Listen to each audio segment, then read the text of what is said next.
Belakangan ini beberapa daerah di Jawa Barat mengalami bencana alam, seperti hujan deras yang terjadi di Kecamatan Ciomas, Kabupaten Bogor pada Minggu petang 11 September lalu. Hujan deras membuat tebing setinggi 10 meter longsor dan mengakibatkan sedikitnya 3 rumah warga rusak. Beruntung tidak ada korban jiwa dalam peristiwa ini. Bencana longsor juga terjadi di Kecamatan Ciaurbeti, Kabupaten Ciamis pada Senin dini hari, 12 September lalu akibat hujan deras. Pergerakan tanah terjadi di 6 titik yang mengakibatkan 4 rumah rusak berat, 1 rusak sedang, serta menyebabkan 2 orang meninggal dunia. Badan Meteorologi, Klimatologi, dan Geofisika Bandung menyebut bencana serupa juga berpotensi terjadi di sejumlah wilayah lain di Jawa Barat. Pasalnya saat ini wilayah Jabar berada pada masa pancaroba atau peralihan musim yang menyebabkan cuaca ekstrim terjadi. Bahkan BMKG juga memperkirakan saat musim hujan tiba, curah hujan akan lebih tinggi karena adanya fenomena La Nina yang berkepanjangan.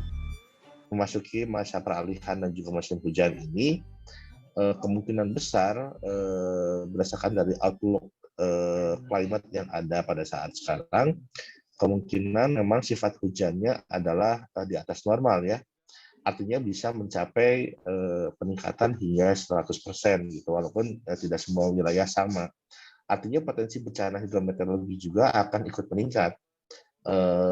Bencana seperti misalnya tadi banjir genangan maupun banjir bandang, tanah longsor, angin kencang atau puting beliung, bahkan mungkin hujan es juga akan terjadi juga ya. Sementara itu, Badan Penanggulangan Bencana Daerah Jawa Barat menyebut ada 9 zona rawan kebencanaan prioritas Jawa Barat yang sudah dipetakan jelang musim hujan. Zona itu meliputi wilayah Bogor, Garut, Tasikmalaya, Pangandaran, Ciamis, Sukabumi, Indramayu, Banjar, dan Purwakarta.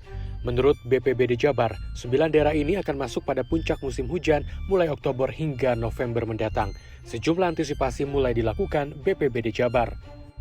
SOP kembali untuk penanganan, pencegahan, dan kesiapsiagaan itu tetap diaktifkan kembali. Bila terjadi, termasuk identifikasi sumber daya. Sekarang kita identifikasi sumber daya, baik itu peralatan, sumber daya manusia, maupun pendukung-pendukung termasuk logistik.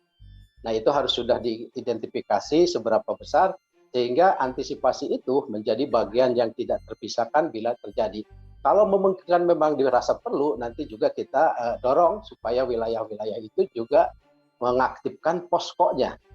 Posko, kita ada istilah posko siaga darurat. Budi Juanda juga menambahkan sosialisasi pada warga akan adanya potensi bencana gencar dilakukan sebagai bentuk mitigasi kebencanaan. Tim Liputan CNN Indonesia.